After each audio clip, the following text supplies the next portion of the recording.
Hey everyone, it's me, EODGamer here, and we're back with another which character is a better investment. We have Imbibitor Lunae, as well as Fuxuan for version 1.3. We're going to talk about both of them in many numerous categories to actually decide who is better than the other. Now, I of course have, as a human being, have my own personal bias, but I promise you I'll leave all my biases towards the end, and I'll try to justify on a logical basis which one is actually better, and we can form our own decisions as well. Now, first things first, in order to dive into their kits or how to compare them, we need to at least be able to understand a little bit of what they do, especially since these are very new characters.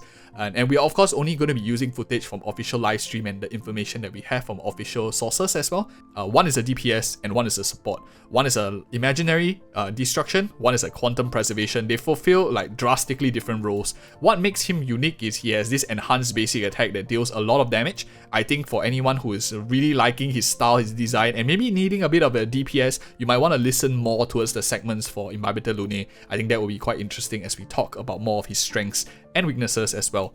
And of course, Fuxuan here, very nice design character as well, focusing more on the defensive aspect. So any of you who maybe don't have luck pulling many sustain characters who want to listen to her a bit more in this segment as well, should consider maybe getting a more defensive unit if that's your drift as well. She focuses on damage apportionment, which means she takes a bit of damage from the entire team, as well as having some damage reduction sustained in her overall kit. And that is like pretty much simply put the only thing that we need to really understand before like diving into the numbers of their individual characters, builds, whatnot. I will do that all in a different video because it's out of the scope for this video, and if you're interested in like more details than just comparing investment value, check out the other channels, other videos on the channel as well. Tons of help. But now let's get into the reason why you all are here. Let's talk about the first category, which we always do, is of current value. Now this one is very important because like whenever you're buying something, you always want to know what do you get now. No one has time to wait 10 years for a character to fully pop off. So this segment is very important because how much value are you actually get from spending 80 tickets, 160 tickets, your guaranteed PT, I don't know. It's a lot of resources, a lot of money that we saved up for, and we want to know we're getting the best bang for buck. I think that Imbibitor Lunae is very strong, especially if you do not have a main DPS in the game. That's for example, you maybe join late, you don't have Zealer, everyone is always talking about Zealer, only creating content with Zealer content, and you're very frustrated in that. Maybe I understand where you're coming from. I think Imbibitor Lunae is like the saving grace for people who joined after version 1.0 first half. Not everyone joined in the moment the game launched, and I understand that. So I think in that sense, his value increases higher, especially if you don't have a character like Zealer. I think people should like him a bit more. The other aspect of where he's going to be super strong is maybe you didn't have luck at all, or maybe you had too much luck rather, that you put like Japart, you put Bailu, you put also for some reason also put Lota. So you have tons of defensive options in there already, and you have zero need for sustain urgently. And the only reason why you're struggling right now in the game is probably because you lack a real damage dealer. Like maybe you don't have Zealer, so all you're left with like 4-star damaging options. In that sense, I think that I understand your luck because it's very rare that people get many defensive units. In that sense, I think Imbibitor Lunae will be the better investment when you have too many defensive options, because you don't really need another defensive option if you already have, like, for example, 2 out of 3 of these characters, to be really honest. So that is one aspect. That's the current value of things. Other than that, do I think that imaginary break is a very big thing? If we see like enemies only having imaginary weakness, yes, I do think it's going to be more relevant, but we do have a free character that can deal some sort of imaginary break damage. And this character is completely for free. Although at E0 she's like kinda iffy, but that's besides the point. So in that sense, do we really need an imaginary DPS? I don't think the answer will be a yes, as I guess it's a maybe. For now in the game state, I don't see enemies only having 2 weaknesses. There's still a wide range of weaknesses, and if you already have, for example, her build, you already have well built, and you were lucky enough to get him, his value probably diminishes a bit more. But okay, enough talking about one-sided. This is a balanced comparison. So let's talk about the other half. A lot of people will always say like supports are always better for the future, long run, stuff like that. But what value does she give you right now? I think that the situation where she won't succeed in will be when you already have like this situation here where you have tons of defensive unit. In that sense, you don't really need another one, because likely your issue or your worry is just to consolidate on your DPS output. As we all know, Memory of Chaos and stuff like that is more of a DPS check. simulated universe is like a cheese check or more of like a sustain issue. So we will leave that out of the equation. But for the primary discussion, it's more of like memory of chaos DPS check. And the DPS check, as it says, if you have already a lot of sustain characters, likely a DPS, if you're missing it, will prove a little bit more valuable. But the case for her, of course, is if you maybe are running, for example, Natasha Fire MC on one team, she does offer a 5-star stats scaling. She does offer damage apportionment, damage reduction, which is a lot of them what you see in the other characters as well. Because damage apportionment in another sense is a guaranteed ton, because you still direct all the damage to one source, and even if it hits another character, at least you direct all the damage across. She has a bit of sustain in her kit also from what we heard in the official live stream, so she does mitigate a lot of a need for a double defensive position. By reducing the need for defensive units, which means we can utilize the remaining 3 slots in the team to be more offensive. So that's how she contributes to a more offensive role as well. And not to mention, she also does damage with her ultimate. So I think pretty good value if you don't have like this luck or bad luck of having too many defensive units. That's when I think that her current value will increase more. And really, both of them, I already talked about the specific niche that they will outperform. Of course, current value, he can fulfill an imaginary full team because there is Luota here, and you, for example, we already have a harmony character here like Kong, so full imaginary team can be ran here already, as long as you have maybe one other limited 5-star character, and your last slot, I don't know, maybe you can put in another imaginary character or Silver Wolf. But yeah, it's quite expensive if you look at it in this dynamic for a full imaginary team. But whereas for her, I think it's a lot cheaper because we have access to one free-to-play option, which is Ting Chue. You have option for Zila if any of you put her. You have Lynx, who is going to be on her banner as well. So immediately you have 4 options of Quantum, which I think is a much cheaper alternative already. Am I missing anyone? Oh yeah, I think I'm missing out Silver Wolf here. So there are more options here, 2 of them being 4 stars. As you can see for the imaginary team, there's only 1 4-star. So current value, I guess that's how it's split in between. But enough of current value. That's the first segment. I think that Fuxuan wins currently in the game, but it's really split accordingly depending on how your luck evolved along the way as well, and what you really need for your account. The second part I want to talk about is alternatives. Other than looking at current value and what is the game state, how they fit into the current teams, we also need to look at what if you already have other similar characters. The first question about Imbibitor Lunae is who are his alternatives? If you think about it in the imaginary category, his closest competition really will be a character like Welt, who is a damage dealer but pales in comparison to the amount of damage he likely can output. So he is really unrivaled in the imaginary DPS category. If you are just looking for maybe break, you could argue that Yukong might be enough, especially if you have her at a much higher amounts of Eidolons, much more usable. She actually offers quite good amounts of imaginary break. Together with Luota also offers a decent amount of imaginary break damage, especially since you only just need them to hit that final one to get the imaginary break going. For now, most characters in the game have more than one element weakness, so having one character specific element, not super important. But if in future we see like everything dropping to one element weakness, this could be a big case for him, but we'll talk about that in the potential segment in a little bit too. So that is really his alternatives for imaginary. That's probably like the main reason why you want him. There's not much alternatives right now. Other than that, I think that the other category that matters quite a bit more would definitely be the DPS category, which will be a case, for example, like Zila, will be a case like Blade or Jingyuan, or maybe Yanting to some extent, and also other characters coming up like Topaz and Nambi, as well as Jingliu, who are also DPS characters. So you have tons of options for your DPS characters, although everyone is a different element. I think that does weigh a little bit more in her favor in terms of alternatives if you are not specifically looking for imaginary DPS. But then again, if you don't have any of these characters or you are lacking DPS, then this segment doesn't really matter as much, but eventually reruns will come. So I think that is another thing to consider too. Next up, for Fuxuan here, her alternatives in this case, I think she's very, very strong. She has a lot of characters fit into her kit, so no one character probably will replace her entire kit. But if we want to put it in like a big picture point of view, the characters that definitely compete in a similar concept to her will be characters like Japat, characters like Luota, characters like maybe to some extent Bailu. What these characters have in common is they are able to be the solo tank in your roster. What that means is you still are able to play a triple offensive character lineup. They might not have the flexibility and versatility of Fuxuan, but they still offer the aspect of giving you a 3-slot offensive unit, which is something to consider about. If you already have 2 or 3 of these, likely you don't need her very urgently, regardless of what it may be, especially if you're lacking of resource and you really like another character on this list, like him or maybe a future character as well. I think those are my thoughts for alternatives as well. Who do I think is better in this field? I think that right now in game state, she is probably has lower alternatives because you probably need 2 out of 3 out of this to completely box her out, and having 2 out of 3 5 stars specifically to have the same situation is not an easy task. So I'll give it to Fuxuan for the alternatives category too. Next up, I think that after looking at current value alternatives, which are all like current game state, the next question that we want to talk about is future value. And this is the segment where everyone's going to say like supports are always ahead, DPSs are never good because they'll always get power crap sooner or later. But I just want to add in a bit of thought also to build upon that.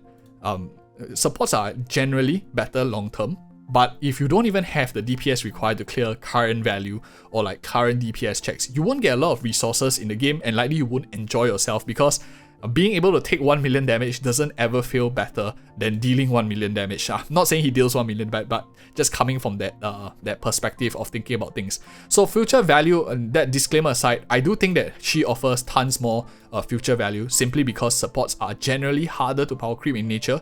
For this, the general sensing that games, when they create characters, it's always easier to sell new DPSs rather than supports. And if you have like a new support, probably is a little bit harder to justify to like market it out. How can you market it like she takes 1 million damage and sustains your entire team? Not as interesting or as appealing as someone that can deal 1 million damage, for example. Just putting it out there from a marketing standpoint from a company. In that sense, DPS characters generally will be more power crapped in the sense, but still, from what we've seen from Hoyoverse games, I already put out a video like comparing whether power creep is inevitable. From what we've seen in like other games Hoyoverse has created, like Genshin Impact, it does seem that they know how to sustain the power creep for a really long time, and especially for like signature flagship characters, like maybe even for Zealer or Imbibitor Lunae, who are very prominent, very popular in maybe China as well, the main market for them. You could build a case that they actually won't be power crept that quickly, especially since how they treated, for example, another character in Genshin Impact like Zhongli, their Archon or one of the major characters of the China region. He actually got buffs when a lot of people complain. So I think that we might possibly see that happening or delay the inevitable power creep that might happen. That is for the case for future value. I just want to put out, it's not very clear cut which one is better. But out of all of them, I think that she definitely offers a much better standing because she fulfills much more checks. She's not only a buffer, she's also sustain, she's also a defensive unit all in one. And if you invest more resources in her, possibly even a slight damaging unit off the field as well. So I think between both of them, a clear case.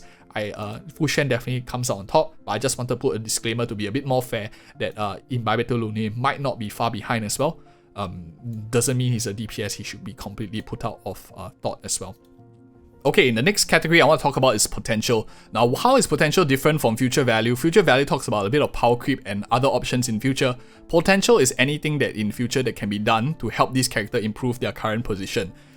Generally speaking, I think that offensive positions are slightly easier to improve potential compared to defensive position, because as long as a new character is introduced into the game that maybe specifically buffs them, I think they do see a little bit more benefit than other characters in the game.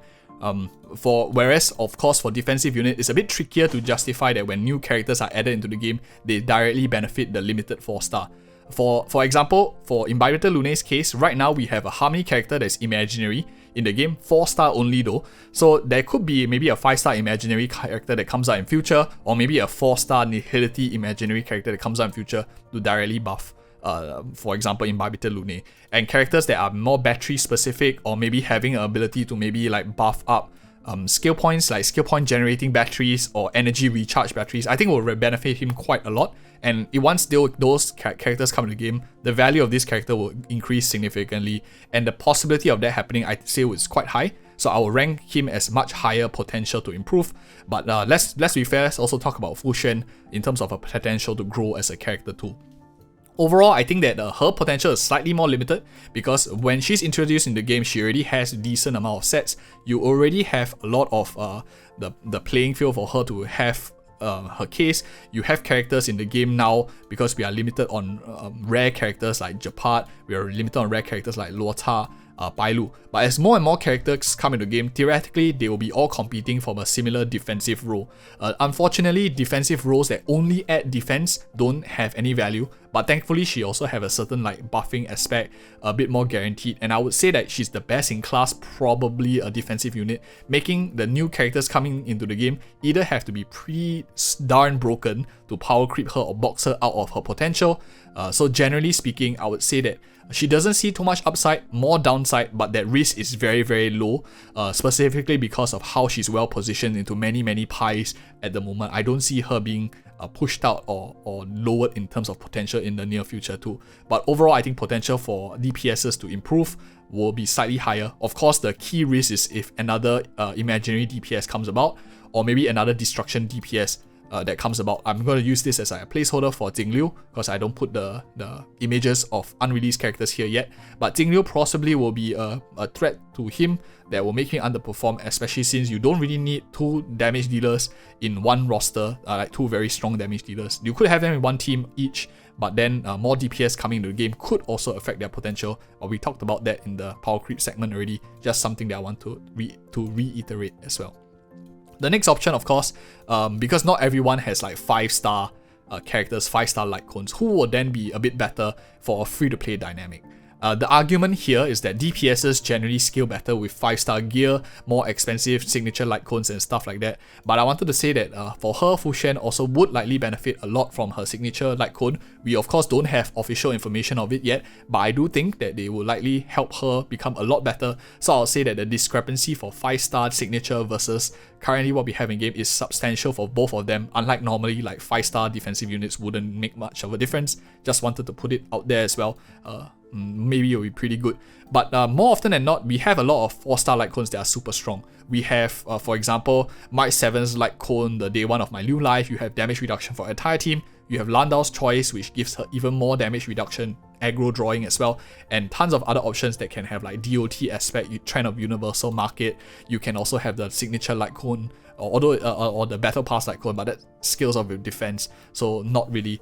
Tons of other options that you can use. For example, the 3-star defense light cone, which heals her when she uses her ultimate if you ever need to. So the varying options for preservation units are much higher, whereas destruction characters, if we take a look at like the current free-to-play light cones available, I would say the one in the for example free shop is not that significantly good. Maybe you could argue Secret Vow is very strong, but you might not guarantee that he's always at low life if you don't draw the aggro to him for some reason as well. Maybe you don't have links to like put it aggro draw on him.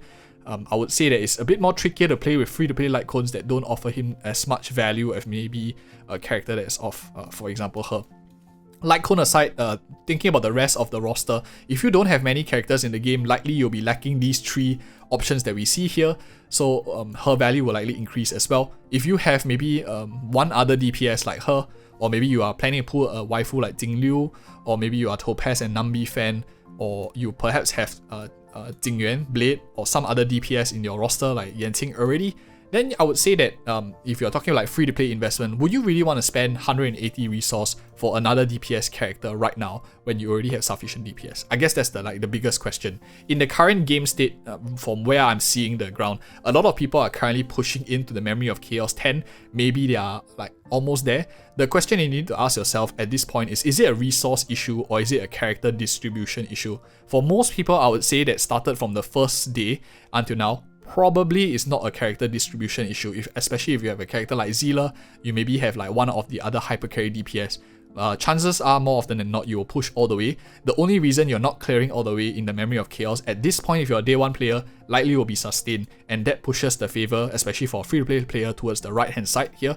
But if you are maybe a player that joined halfway, maybe you have a lot of resources, you have maybe just don't have Zila and you're struggling a little bit more, in that case, I think that there is a case for going for Imbibitor Lunae significantly much more than Fuxuan, because he does act as a very strong proxy to Zila. Maybe the best DPS in the game, who knows, you have to actually see some numbers and testing out. But either way, never hurts to have another solid DPS, even if he does power creep Zealer, so to speak, in terms of DPS aspect. But one is quantum, one is of course imaginary. That's another conversation for another day. And of course, the last part here, I'm just going to remove this and maybe make my logo slightly bigger so we know this segment is really for biased thoughts. My opinion here, I think Fuxuan stands out much significantly compared to Imbibitor Lunae by a very, very large amount. I do like her overall kit. I think she's very difficult to power creep. Probably, I'm going to mention it right now, likely going to be my top pick for version 1.3, 1.4, and who knows, maybe even beyond. I think that she definitely is a significant gap to even Luota, who is my current best in game. And if you're interested in more of such content, we do add this every single patch. So like and subscribe if you always just want another second thought or opinions as well. We do tons of other build guides on the channel to help you get involved into Honkai Star Rail, and we also have a very nice community, leaving very nice comments as well. So thank you so much for watching. Check out these 2 other videos which I think you might be interested in as well if you found this video helpful.